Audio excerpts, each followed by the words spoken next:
അവരെയൊക്കെ ശരിക്കും സമ്മതിക്കണമല്ലേ? എല്ലാ ദിവസവും പള്ളിയിൽ കുർബാനയ്ക്ക് മുമ്പ് തന്നെ എത്തും.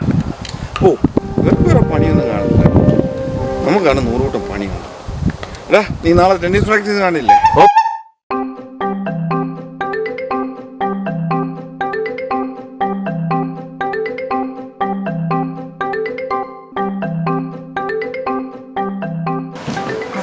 ഫ്രണ്ടത്തെ സീറ്റിൽ തന്നെ കയറി ഇരുപ്പറപ്പിച്ചു.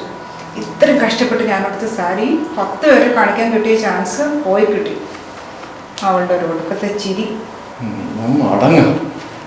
ഏതോ ഒരു അലവലാതി നമ്മൾ സാക്രമെന്റായി കണ്ടുവച്ച വീട് വാങ്ങിച്ചു തോന്നാം.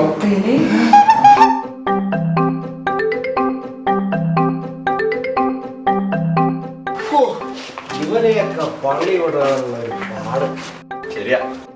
എടാ ഇന്നലെ ഹരീഷിന്റെ വീട്ടില് ദുൽഖർ എന്തൊരു കീറലായിരുന്നു. നല്ല കീറായിരുന്നു. നിന്റെ ഡിസ്കോ ഡാൻസ് ഒട്ടും മോശമല്ലായിരുന്നു. അത് കാണേണ്ട താമസം രാജേഷ് എടുത്തത് ഫേസ്ബുക്കിൽ വിട്ടു. എടാ അവന്റെ ഒരു കാര്യം.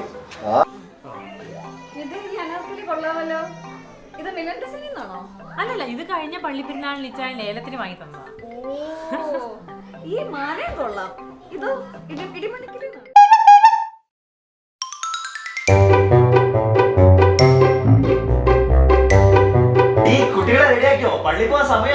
മനുഷ്യ മിണ്ടാണ്ടിരുന്നോ? ഞാൻ കാലത്തെ എഴുന്നേറ്റപ്പോ തൊട്ട് തുടങ്ങിയതാ.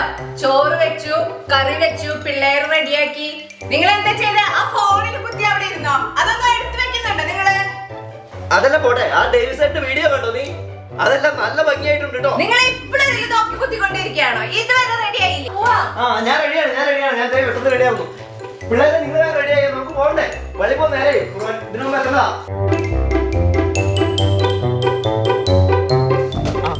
വേഗം പോകാം, പ്രസംഗം കഴിയുന്ന മുമ്പ് അവിടെ എത്തേണ്ടതാണ്. അപ്പൊ ഇതായിരുന്നു മനസ്സിലിരിപ്പ്. അയ്യോ ട്രാഫിക് ജാം ആണല്ലോ. സമയുടെ പാർട്ടിക്ക് ഇനി ലേറ്റ് ആവും. പിള്ളേരെ വേഗം വാ, നമ്മളല്ലേ ലേറ്റ് ആവും. Mama, my CCD teacher told me that it's Saint Teresa's feast day and we need to pray in mass today. നിന്റെ ഒരു ടീച്ചർ അത് കുഴപ്പമില്ല, നമുക്ക് പറഞ്ഞു പോകാം.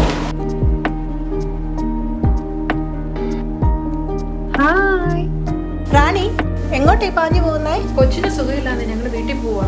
Mama, നമ്മൾ പാർക്കിൽ പോവാനല്ലേ? എന്തായിരിക്കും